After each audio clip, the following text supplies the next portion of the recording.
whispering about him. Guilty. His hands trembled slightly as he held the edge of the wooden table, his eyes moving slowly across the room filled with strangers who had already decided his fate. No one asked how a boy with eyes that soft could have done something so terrible. No one wondered why he kept whispering the same sentence again and again under his breath. But if someone had leaned close enough to hear, they would have caught the words that could change everything. I didn't do it. I was only trying to help. What really happened that night? And why was the only witness a person who had already disappeared?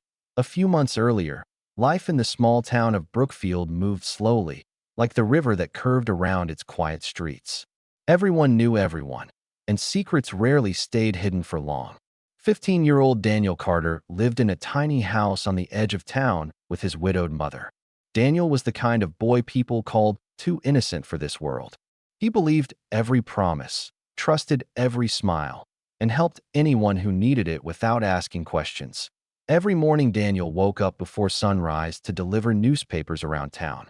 He didn't complain about the long routes or the cold mornings.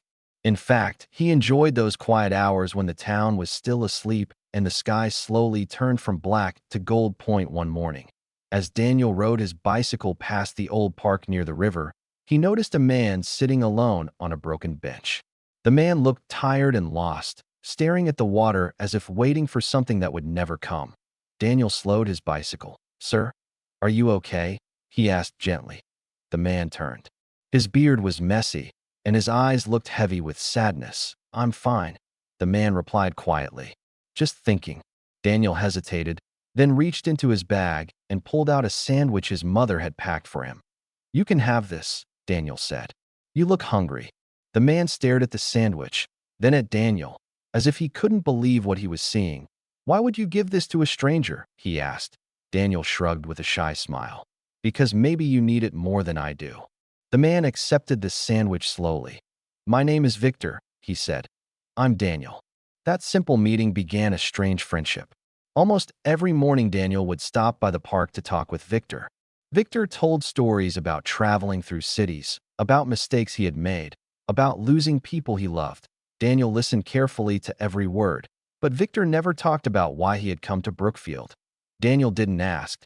He believed people would explain things when they were ready. Weeks passed, and the townspeople started noticing Daniel's new friend. Some of them whispered that Victor looked suspicious. Others said strangers always brought trouble. Daniel ignored them. Victor was just a lonely man who needed kindness. One evening, a terrible thing happened. The town's jewelry store was robbed. The owner, Mr. Halford, was found unconscious inside the shop, and the safe was completely empty. The police quickly began searching for suspects. Someone claimed they had seen a strange man near the store that night. A stranger with a beard. Victor disappeared the next morning. When the police came asking questions, several people remembered seeing Daniel talking to Victor in the park. That was when everything started going wrong. Daniel tried to explain that Victor was his friend, but the officers looked at him with suspicion. "Did he ever ask you for help with anything?" one of them asked. Daniel hesitated, because the truth was, Victor had asked him for one favor the night before the robbery. Victor had said he needed Daniel to deliver a small package to someone near the jewelry store after sunset. "He told me it was important," Daniel whispered. "And you agreed?" the officer asked. Daniel nodded slowly. "I thought I was helping." The officers exchanged a look that Daniel didn't understand. But in that moment, the story of an innocent boy helping a lonely stranger began to turn into something darker. And the next morning, Daniel Carter was arrested. The town that once smiled at him now looked at him with fear. People who had watched him grow up began whispering behind closed doors. Maybe he wasn't as innocent as we thought. But no one knew the full truth of that night. Not yet. Because the package Daniel had delivered wasn't what Victor had told him it was.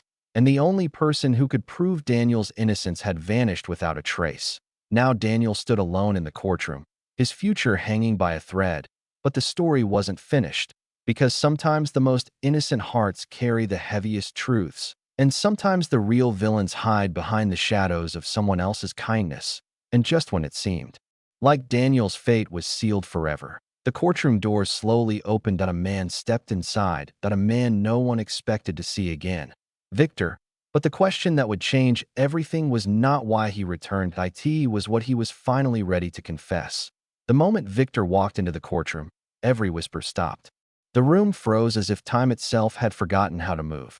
Daniel lifted his head slowly, his tired eyes widening with disbelief.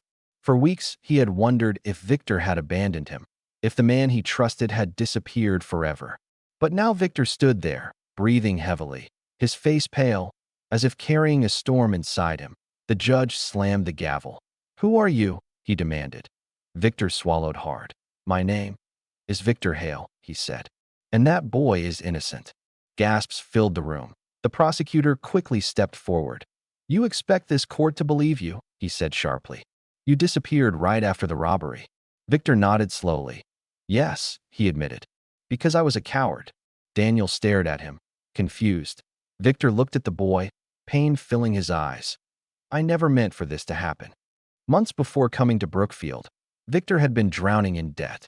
Desperate and angry at the world, he had joined two criminals who planned to rob small businesses across different towns. But when Victor arrived in Brookfield, something unexpected happened. He met Daniel. First, Victor had only seen Daniel as a naive boy he could use if necessary.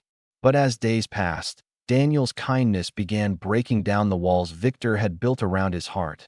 No one had trusted Victor in years. No one had offered him food simply because they cared, but Daniel had. Victor tried to walk away from the robbery plan. He told the other men he was done. They refused. "You're already involved," they told him. "If you back out now, we'll make sure you regret it." That night, they forced Victor to help them. Victor's job was simple: deliver a small bag to a location near the jewelry store so the thieves could pick it up later. Victor didn't want to be seen near the shop, so he made the worst decision of his life. He asked Daniel to deliver the package. Victor believed it was harmless. He believed the robbery would happen later, but things went wrong.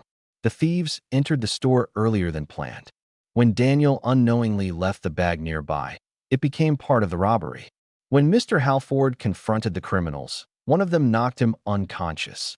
Victor panicked and ran. And when he saw the news the next day, when he saw Daniel's face on television, guilt crushed him. For weeks, Victor hid, terrified of prison. But the image of Daniel standing alone in that courtroom haunted him every night. Finally, Victor realized something: that a boy had trusted him without hesitation. And he had destroyed that trust. Victor looked directly at the judge. The robbery wasn't Daniel's fault, he said firmly. He had no idea what was inside that package. The crime was planned by 3 men. I can give you their names. I can show you where they are. The courtroom erupted in shocked voices. The judge ordered silence. The police quickly took Victor's statement, and within days the real criminals were arrested. Every detail Victor described turned out to be true. Daniel Carter was officially declared innocent. But something inside Daniel had changed. The town welcomed him back with apologies and sympathy. But the boy who once trusted everyone now understood something deeper about the world. Kindness could be dangerous. Trust could be broken. Yet even after everything, Daniel still believed in something powerful: forgiveness. One evening, weeks after the trial, Daniel returned to the park near the river. Victor sat on the same broken bench, waiting. He had turned himself in and would serve time for his role in the crime. Daniel walked up slowly. For a long moment, neither of them spoke. Finally, Victor said quietly, "You shouldn't forgive me." Daniel looked at the river flowing calmly beside them. "My mother once told me something," he said. "What?" She said, "Innocent people aren't the ones who never get hurt. They're the ones who keep choosing kindness even after they do." Victor's eyes filled with tears. Daniel reached into his bag and handed Victor a sandwich, just like the first day they met. Because sometimes innocence isn't weakness. Sometimes it's the strongest thing a person can hold on to in a world that constantly tries to take it away. And that quiet act of kindness became the final chapter of a story that began with a boy everyone thought was guilty, but ended with the truth that innocence, when combined with courage, can change even the darkest hearts.